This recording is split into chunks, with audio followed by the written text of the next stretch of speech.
Welcome back to another episode of the podcast, From the Depths of Darkness to the Light of Success. I am your host, Chris Swick. This podcast is all about mental health, addictions, mental health in sports, anything really anyone's afraid to talk about. We're going to talk about it on the show here today and every day, every episode. If you guys could head over to Apple Podcasts, Google, wherever it is, my Facebook page, leave that 5-star review. It really helps the show grow, puts it out to more and more people. Write a little blurb. Head over to Anchor FM. There you can leave a voice message for the show. Maybe in a future episode, I'll post your message. I'll share it with everyone. But I believe everyone's story is valuable at the end of the day. It does not matter what walk of life you come from. We all have a story. Let's share it. Sharing is caring, as the old saying is. It helps everyone grow as individuals when we share our stories. You never know who you're going to help with your story. With no further ado, I'd love to introduce to you the host of the podcast, The Mental Corner, with Harry Potvin from just down the road from me here in Ontario. But you want to take it away and let them know a little bit about you? Oh yeah. Hey, thanks, Chris. Thanks for having me on, man. I'm excited to hop on this show. My name is Harry. Of course, you already know that. I'm a graduate from the University of Guelph. I was a former competitive swimmer for 12 years, host of the Mental Corner podcast, which is just a show where I bring on guests from all different backgrounds to talk about all the things mental health. Yeah, I guess that's pretty much it. It's a little bit of a blurb about me. A little bit of a blurb. What, gave you the idea to start your own show though, Harry? Yeah, for sure. So this question, I get asked this a lot, and I've struggled to try to find a way to make it a smaller answer, but it always comes out as a long-winded answer because it's just the inspiration was my own personal journey with mental health and mental health challenges. The inspiration for the show, if you really want to go back, it comes from way back. Like when I was in elementary school, that's kind of when I first realized I was different from the other boys in my class. I wasn't interested in the same things. I was a lot more emotional than the other boys. And that immediately made me a target because when kids see something different, their first reaction is let's attack it. Right from the get-go, I was picked on for showing more emotion, not liking the same things. And that's kind of when the self-love started to deteriorate. If I really was gonna go back that far, I really did not like that I was different. And those questions arose where it was like, why am I so different from all the other boys? I hate who I am. And so it started off fairly minor. And then I had some personal issues that I was going through as I transitioned into high school. And then my mental health just deteriorated. And I kept trying to reach out to people and kept trying to show people like, hey, this is how I'm feeling. And I was immediately met all the time with, why are you feeling that way? You shouldn't feel that way. Like, man up, grow up. That's not how a man feels. Don't think that. And you hear that once, twice, 5 times, you go, you know what? It's best if I don't say anything ever again. So that's kind of when I was like, my main focus is going to be my friends and my family. If they're good, I'm good. It doesn't matter how I feel up here. As long as they're fine, I'm going to be mentally healthy. That's how life works. Or at least that's what I believed. And in high school, you have a lot of distractions, right? Like my schedule was you wake up in the morning, you go to swim practice, you go to school. Right after school, you go to rugby. Right after rugby, you go to swimming, you go home, and then you go to bed. And then it's the same thing all over again. So even if I wanted to, I did not have time to focus on whatever was up here. And I loved it.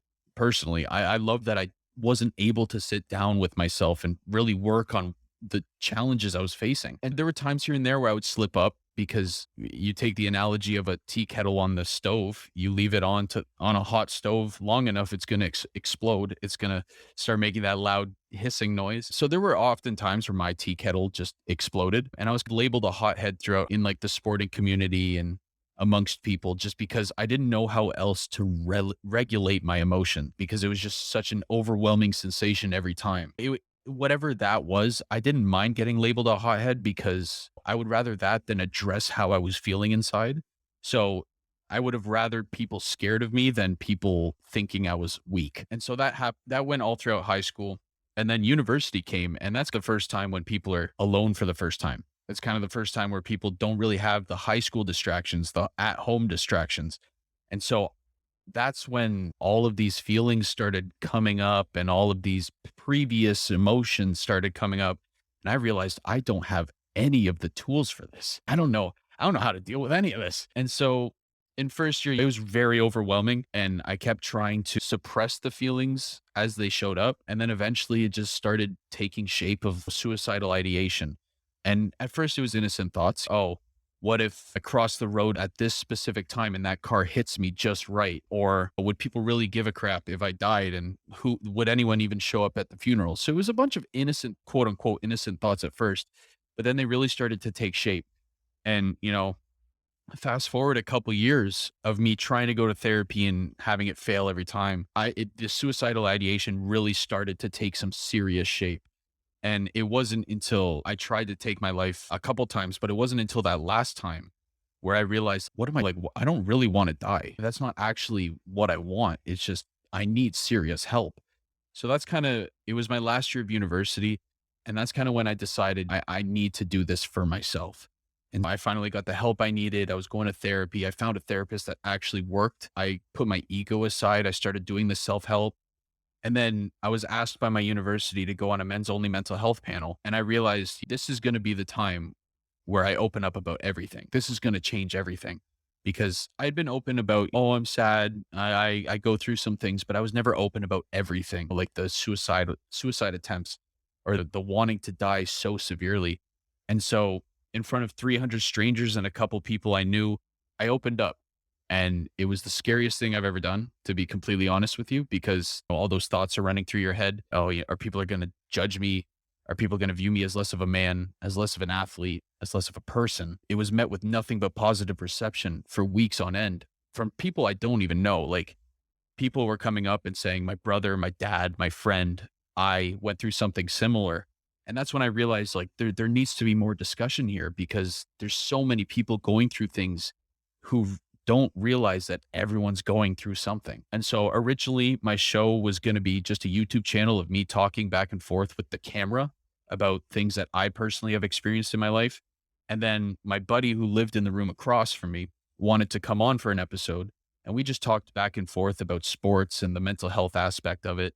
And it got great reception. And I realized this is actually what I want to do. I hate talking to myself in front of a camera. I talk to myself all the time, but I hate talking to myself in front of a camera. But I love talking to people and I love sharing stories. And that's where the show started. And it's just grown a mind of its own from there. And that is my very long-winded answer to your question. Perfect. That's a great introduction to how the Mental Corner got started. And I like that you say like it got great reception. And after you shared on that panel, people are reaching out to you and saying, "Hey, that happened to my dad, my mom, my brother, sister, aunt, uncle, whatever it is." I love it comes around tenfold. I love that you say that because over the last little bit, I've been getting messages from people, whether stuff I've posted on TikTok or Mm, posted, to my Instagram. I've had people reach out like just, "Hey, what can I do for my son that's going through the same thing that you've talked about, you've gone through in addiction?" I've had people from the other side reaching out to me, or I've had a lady the other day, I don't need to name names, but reached out to me from Ireland because we mm, had the same drug of choice, and she, like, just spilled her guts. It was amazing, and she's like, "I've man. never actually told any of these things to anyone else, and how to even my kids, I will go to the grave with this stuff," and just sharing openly with me, like, messages after messages over the last couple weeks. It's been I don't know what's happening, but, like, it's just attracting the right people to you, and they reach out to you when you've put your true authentic self out there. It's amazing. Yeah, no, I completely agree. And that's what the catalyst is when you're authentic and you're telling your story, it attracts the people who need to hear it. And that's what I believe anyway. And that's the beauty of the internet. You could talk about all the negative things. I often criticize the internet and social media. That's the one beautiful side of it is the people who need to hear it are probably going to find it. And that's why shows like yours are super important because people need to hear this stuff. 100%. Everyone needs to hear this stuff there, Harry. It's so true. So, what steps are you taking to become more motivational and in that right mindset today that you weren't in years ago, Harry? Yeah, for sure. I completely neglected my mental health for a decade. I honestly, based on what I was listening to, what I was watching, like mental health was not a real thing to me. And I thought that anyone who had challenges with it were crazy. That's just kind of the environment I grew up in. It was like if you struggled with depression, schizophrenia, bipolar, any challenge, you were crazy and you should be in an insane asylum. That's just what the belief was in the places where I grew up. I neglected it forever because I didn't want to be labeled as that. Now, fast forward to now, when I was going through the self-help for the first time, I went to therapy and it was different because I had gone to 6 different therapists prior to this, but none of them worked. And I'm sure you've experienced this too. All 6 of them, it just wasn't a good match. And whatever reason that was, it leaves you discouraged. You're like, oh, therapy just isn't for me then. And then I eventually found the right one, the right therapist who worked for me. And I worked with her.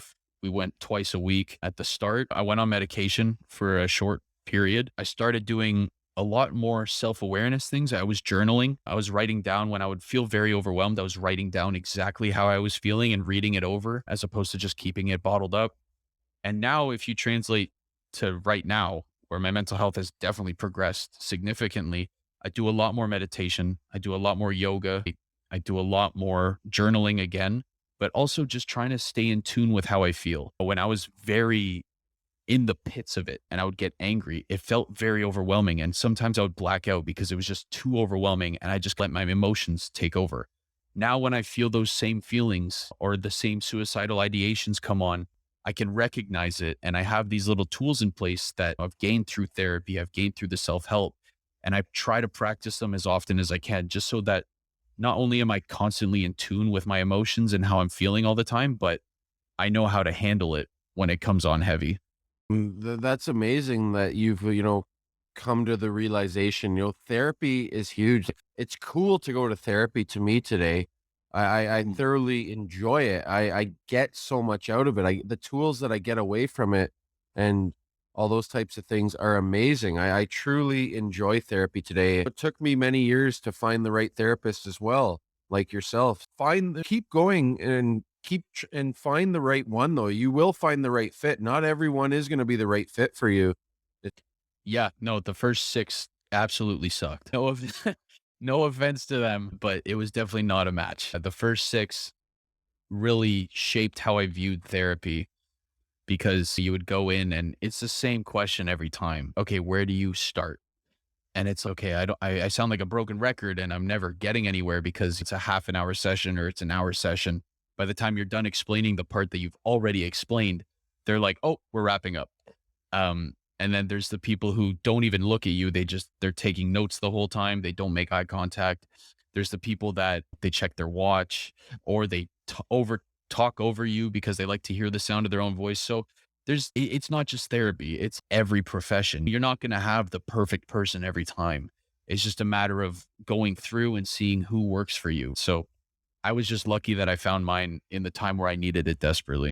And that's the main thing. As long as you find the right therapist, like you said, when you jive, go to it, dig deep, peel those layers back, I like to say, of that onion and let it all out. Get it on paper, like you've said. Write down those thoughts when you're feeling your worst. Meditation, there's breathing exercises, all those types of things. Yep. Yeah, exactly. So how is your mental health today, Harry? And what motivates you to be better than you were yesterday? Whew, man. My mental health today, first off, is significantly better than it was, you know, in my lowest points. I obviously go through waves. I think there's this, idea that once you're out of the bottom, you're never going to go back. I think a lot of people just think that recovery is linear and you never go backwards ever. There's never any dips. And it's important to realize that you're going to go through dips. Like I still have the passing suicidal ideation or the day where I really don't want to be here anymore. Everyone goes through it. Like you don't wake up one day and it's all that doesn't happen, unfortunately. So my mental health, honestly, if you, in the grand scheme of things, is great. But personally, I think I've gotten to a point and I think I'm still getting to a better place. I think I've gotten to a point now where I can really appreciate life, not just me personally, but everything around me. It's gone almost spiritual in a sense. I'm really trying to connect with everything around me and trying to appreciate all the little processes that I don't normally pay attention to, whether that be nature or people on the street or companies or whatever it is. So it's great now. And I guess what motivates me to keep it going is just that constant reminder of where I was. I interviewed a lady, her name was Erin Mack. She's a life coach. I interviewed her at the very beginning of my season 3 of my show. And she said, it's important not to keep reliving that traumatic experience because then you just end up living in it. And I completely agree with her, but I still try to continuously remember where I came from to motivate myself to keep going to where I want to go. Because on the days where you don't feel motivated, on the days where you're like, I'll just take a break from my self-help technique, or I'll take a break from doing my steps today or my exercise or really taking care of the things around me, that's when you start going back. So I think it's important for me not to relive everything, but to at least acknowledge where I've come from so that I can keep motivating myself to get better. I love that answer. Acknowledge where you were one, because where you were has made you who you are today, because Mhm. followed through with those promises to yourself to get better and not just wallow in your own pity sort of thing is what I've been told too. I can't sit here and wallow in my own pity for the rest of my life because no No. one's going to give a shit about it at all. Like, it's a pity party for one at that point.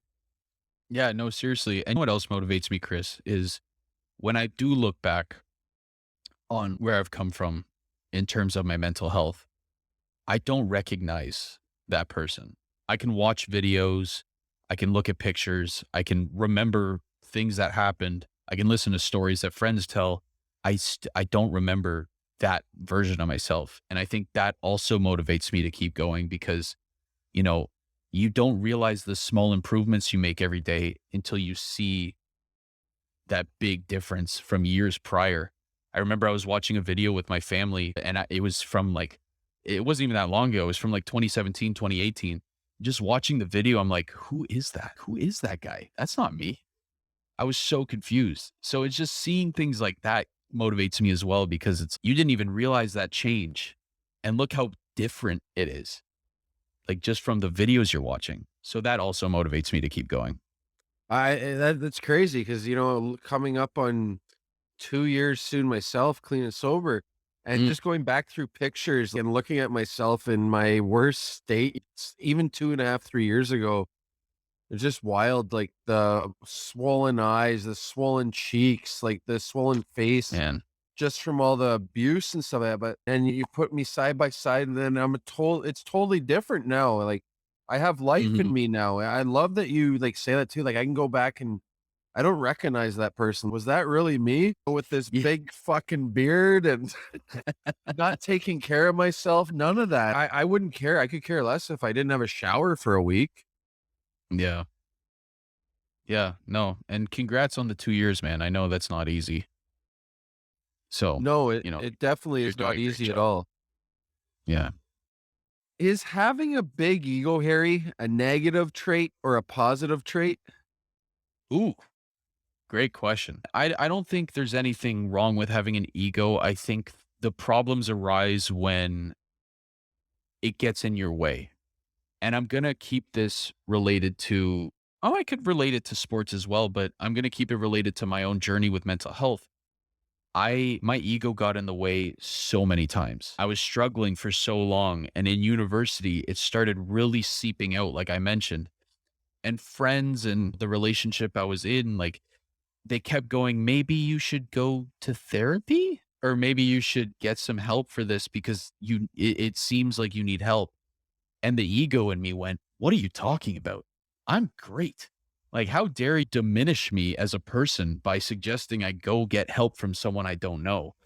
So those thoughts can be very dangerous because being stuck in your way in terms of not wanting recovery when you clearly need it. I think it's important in situations like that to put your ego to the side and really be vulnerable and be like, listen, I need help. And there's no shame in that in any sense. In terms of sports too, receiving criticism, constructive criticism from coaches, from teammates, like, hey, listen, your stroke in that swim was off. This is something that you can practice when we go back to training to improve that. Being able to push your ego to the side, that ego voice that goes, well, what do you know? I'm faster than you anyway. Like, how dare you try to give me advice? Being able to push that voice to the side and go, you know what? You're actually right. Okay, I'm going to take your advice and I'm going to translate it into the pool. Thank you. It's very important. I think an ego is important because everyone has an ego, like straight up. There's no one that doesn't have an ego within them. But I think it's important to find a way to push it to the side when you need to. Yeah, it makes total sense. Like you gotta have control of your ego. Like fear and ego, and my ego is what drove my addiction for so long. But I've learned that being cocky and having an ego is totally different than, or if someone has constructive criticism for you, whether it's at your job, at a sports, your coach or whatever, listen to them because maybe they're telling you something that you really don't know. That's why they're your coach. Yeah, exactly. That's what they're getting paid for. Or or your boss from work, all those types of things, like, they've been doing it a lot longer than you have. Listen with open ears, just put your listening ears on and shut your mouth, and sometimes it's good just to listen. I've really been learning that one over the last couple of years. Yeah, no, I feel that. It took me so long to figure that out because of my ego and my pride. Just in every aspect of life, people would give me advice and I'm like, shut up. Like, I don't want to hear that because I'm better than you, even though wasn't. No, and I same with me too, like, it's okay to just shut up and listen because I really don't know everything. Or same, like you said with your coach, it went for me with I can say the same thing for addiction. Like people kept telling me, maybe you have a problem, Chris, or my family members and stuff. I think you have a problem. Oh no, I don't. Like, what do you know? No, and I was finally at the point where I was like, maybe I really do. If all these people are telling me I have a problem, maybe I really do. I should take a look in the mirror and just get down on my knees, whatever it took. I had to, but it was me that had to admit that I had the problem before I seeked out the help. It was me that had to admit all these things too. No one else Right. was going to force me to go get the help I needed until I wanted the help. You have to want the help. You can't change anyone though at the end of the day unless they want help. Yeah, no, exactly. And I think that's important for a lot of people to hear, people who have friends or family members that evidently need help, is to know that you can do all that you can do. You can throw the idea out there that they can go get help, or you can just let them know that you're there to support them. You got to put yourself first at the end of the day. And it's a tough concept to grasp. It starts with them, or it starts with you. If you're the person in that situation, like no one is going, you can hear all the constructive criticism in the world, but it's you who has to put that into action.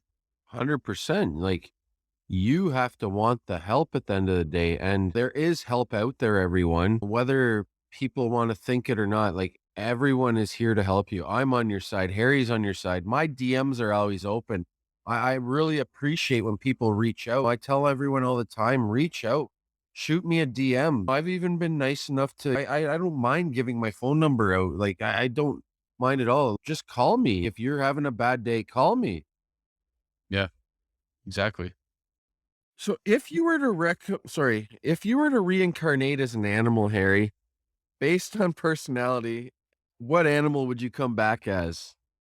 I swear you asked this question last time and I forget my answer. Oh my God. Oh, no. You know what? I think I do remember it. Based on personality, if you ask anyone else, they would say golden retriever. Apparently, I give off that vibe. I'm not sure. Just all happy go lucky all the time? Apparently, I'm not sure who started that, but it's been a reoccurring thing where people are like, "Yeah, I can see that." I'm like, "What? Hold on. We weren't even talking about animals. Why are we talking about golden retrievers right now?" So people would say golden retriever. I don't know if I would agree with that. It's not a bad animal to be related to, but I think for me personally, what would I, based on my personality, I like to think that I'm pretty, if you were to ask me before I went to get help, it would have been like a tiger, a rabid tiger or something. Because I was just so, people would have to walk on thin ice around me because the things they said would just trigger me right away. I was a hothead. It was hard for people to say anything. It was hard for me to do anything. So I think if you were to look back, that's what I would be. Now, if you're looking at right now, it's a tough one. It really is. Golden retriever. You know what? Sure. I'm going to stick with a golden retriever. I'll be a golden retriever. I don't care. They're nice. They're loyal. They're happy. They're They're strong loyal, when they need to everything. be. You know what? Exactly. I'm I'm gonna stick with a golden retriever. Keep it simple. I love it. I love it, man. Oh Lord. But before we go, I got one more though. I love conspiracy theories sometimes. So, Yep. are conspiracy theories generally harmless fun, the truth that most people don't know, or tools of extremist agendas? Oh my god. Man, that is a deep I think it's a bit of both. You have your innocent conspiracy theories that don't really harm anybody. Like, I think we mentioned a while ago, talking about, oh, Bigfoot's real. Oh, mermaids are real. Oh, Loch Ness Monster is real. Things like Yeah. that. You're not going to harm anybody. You might get the one random guy who dedicates his life to running in the forest looking for Bigfoot because of it. But at the end of the day, it doesn't really harm anybody.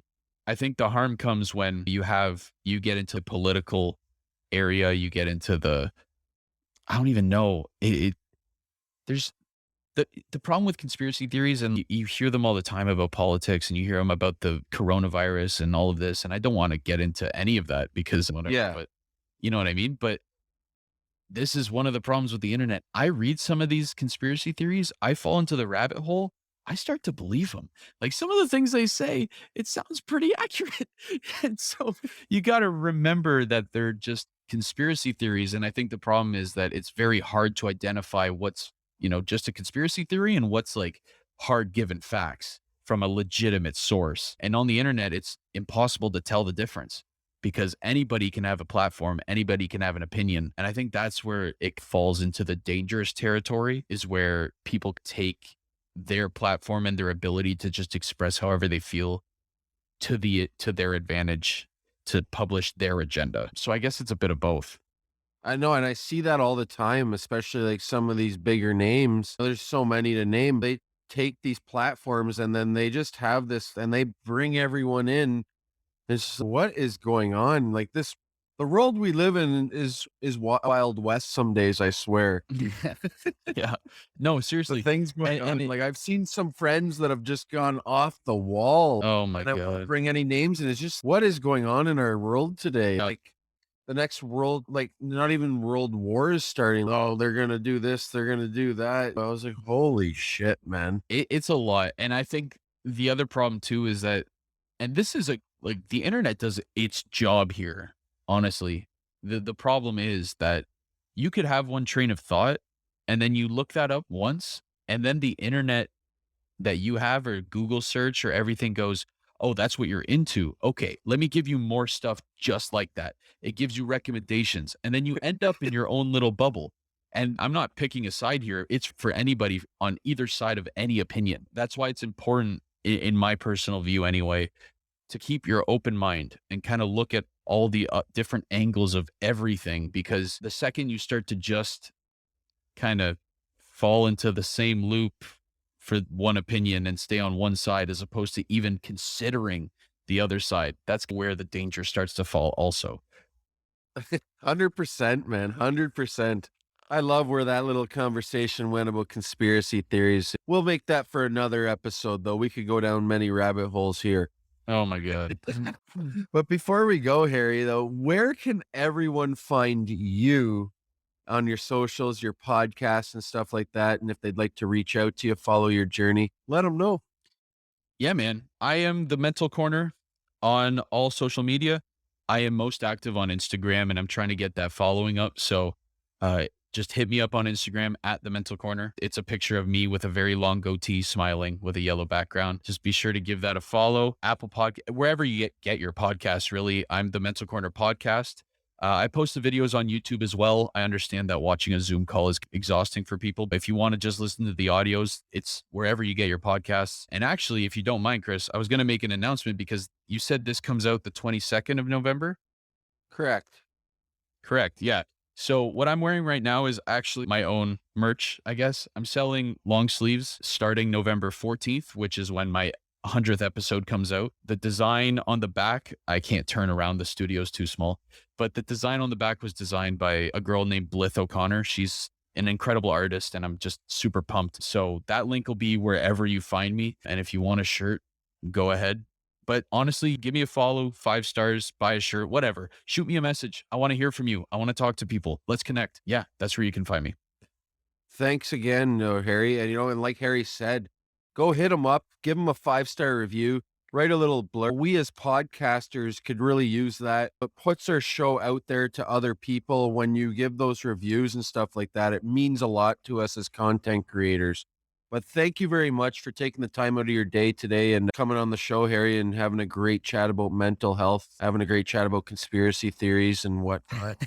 Sharing your story, man. And go let Harry know. Head over to his Instagram page too. I feel like a reel coming with a golden retriever soon.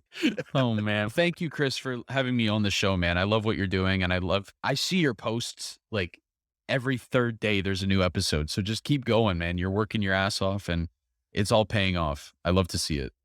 Thanks a lot, man. You have a great rest of your day. You too, buddy.